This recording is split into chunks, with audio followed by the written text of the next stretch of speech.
సమగ్ర శిక్ష అభియాన్ సంస్థలో పనిచేస్తున్న ఉద్యోగులను విద్యాశాఖలో విలీనం చేసి రెగ్యులర్ చేయాలని సమగ్ర శిక్ష అభియాన్ యూనియన్ ప్రతినిధి లక్ష్మి డిమాండ్ చేశారు. శనివారం జీవీఎంసీ గాంధీ విగ్రహం వద్ద చేపట్టిన 18వ రోజు రిలే దీక్షలో భాగంగా ఉద్యోగులంతా నిరసన చేశారు.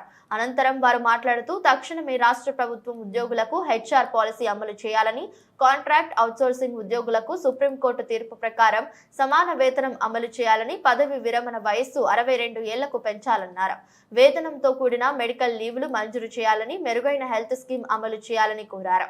ఈ కార్యక్రమంలో పలువురు ఉద్యోగులు పాల్గొన్నారు.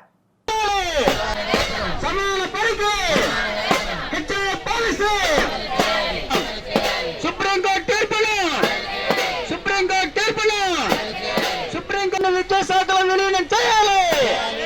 విద్యాశాఖలో విలీనం చేయాలి. విద్యాశాఖలో సమాన పనికి అమలు చేయాలి.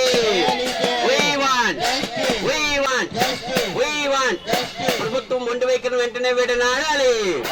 ప్రభుత్వం మొండి వైఖరిని వెంటనే వెనక్కి తీసుకు మన టెంట దగ్గరకు వచ్చి మనల్ని ఎంకరేజ్ చేస్తూ సమగ్ర శిక్ష కాంట్రాక్ట్ అవుట్సోర్సింగ్ ఉద్యోగులందరూ కలిసి నిన్న విజయవాడ చలో ఎస్పీడీ కార్యాలయం ముట్టడికి భారీ సంఖ్యలో అశేష జనవాహన మధ్య విజయవాడ దద్దరిల్లిపోయింది. ఎప్పటికైనా ప్రభుత్వానికి మేము విజ్ఞప్తి చేస్తూ ఉన్నాం. ఏదైతే మీరు మాకు న్యాయమైన హామీ ఇచ్చి ఉన్నారో హామీని ఒక్కసారి పరిశీలించి సమగ్ర శిక్ష ఉద్యోగులందరికీ ఉద్యోగ భద్రత కల్పించి మాకు న్యాయం చేయమని వేడుకుంటూ ఉన్నాం.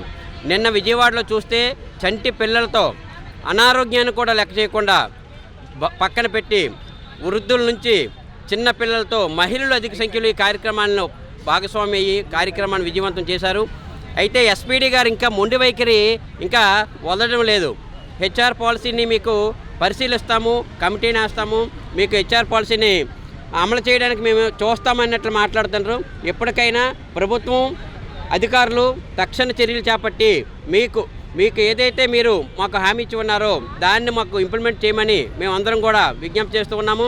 నిన్న మా జేఏసీ నాయకులు మాట్లాడినటువంటి మాటల్లో మీరు మాకు స్పష్టమైన హామీ ఇచ్చి మాకు ఒక జీవో ఇస్తేనే మేము అన్ని జిల్లాల్లో మా సమ్మెను విరమింపజేస్తాం తప్ప మీరు మాటలతో చెప్తే మేము మా సమ్మెను విరమింపజేయమని చెప్పి వాళ్ళు కరాఖండిగా చెప్పున్నారు.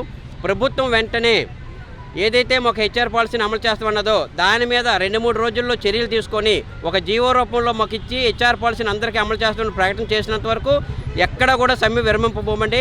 తక్షణమే ప్రభుత్వం ఆ దిశగా చర్యలు చేపట్టాలని విశాఖపట్నం నుంచి మేము డిమాండ్ చేస్తూ ఉన్నాం.